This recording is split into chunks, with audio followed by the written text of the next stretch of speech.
Hello everyone, আমার জীবনের গল্প পার্ট 2। তো চলো বেশি কথা না বলে গল্প শুরু করা যাক। রাকিব বলল, আচ্ছা ঠিক আছে, চল এখন বাসায় যাই। আমি বললাম, আচ্ছা চল। তারপর আমরা একটা রিক্সা ডেকে বাসার দিকে রওনা দিলাম।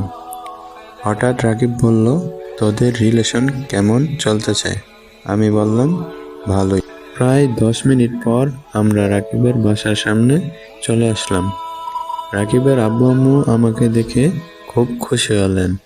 রাকিব আগেই তার আব্বু আম্মুকে সবকিছু বলে রেখেছে। রাকিবের আব্বু বলল, রাকিব ওর রুমটা দেখিয়ে দাও। রাকিব বলল, ঠিক আছে আব্বু। তারপর আমি রুমে যাই। রুমে যেয়ে একটু ফ্রেশ হয়ে শুয়ে থাকি। একটু পর রাকিব এসে বলল, আম্মু খাবার জন্য ডাকতেছে, তাড়াতাড়ি আয়। আমি বললাম, আচ্ছা ঠিক আছে, তুই যা, আমি আসতেছি। রাকিব বলল, আচ্ছা ঠিক আছে। একটু পর খাবার টেবিলে গিয়ে দেখি ওরা সবাই আমার জন্য অপেক্ষা করছে। খাবার খাওয়ার সময় রাকিবের আব্বু বলল, কালকে তোমাকে কলেজে ভর্তি করে দেব। আমি বললাম, আচ্ছা ঠিক আছে আঙ্কেল। খাওয়া দাওয়া শেষ করে আমি রুমে গেলাম। তারপর আপুকে একটা ফোন দিলাম। আপু বলল, আব্বু আম্মু তো অনেক চিন্তা করতেছে। আমি বললাম, কাউকে জানানোর দরকার নেই, আর আমি বাড়িতে থেকে কোনো কিছুই করতে পারবো না, তাই এখানে আসছি।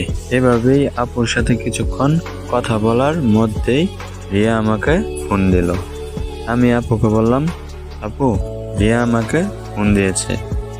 আপু বলল, আচ্ছা ঠিক আছে, একটু পরে কল দিস। আমি বললাম, আচ্ছা। রিয়ার কলটা ধরতেই রিয়া কান্না ভরা কণ্ঠে বলল, আমার তোমাকে ছাড়া ভালো লাগে না, তুমি চলে আসো প্লিজ। আমি বললাম, প্রথম কয়েকদিন একটু কষ্ট হবে, পরে সবকিছু ঠিক হয়ে যাবে। রিয়া বলল, কিছুই ঠিক হবে না।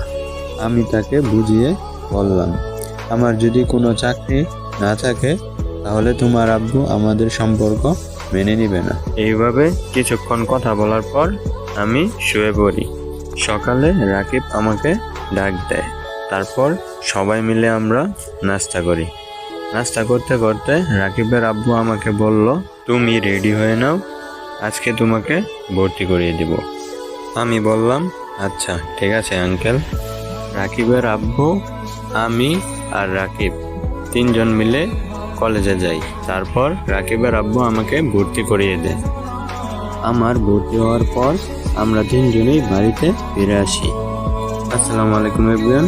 তো ভিডিওটা ভালো লাগলে ভিডিওতে একটি লাইক করে দিন, আর চ্যানেলে নতুন হয়ে থাকলে একটা সাবস্ক্রাইব করে দিন, আর নেক্সট পার্ট দেখতে চাইলে কমেন্ট করে জানিয়ে দিন। সবাই পর্যন্ত ভালো থাকবেন, সুস্থ থাকবেন। আল্লাহ হাফেজ।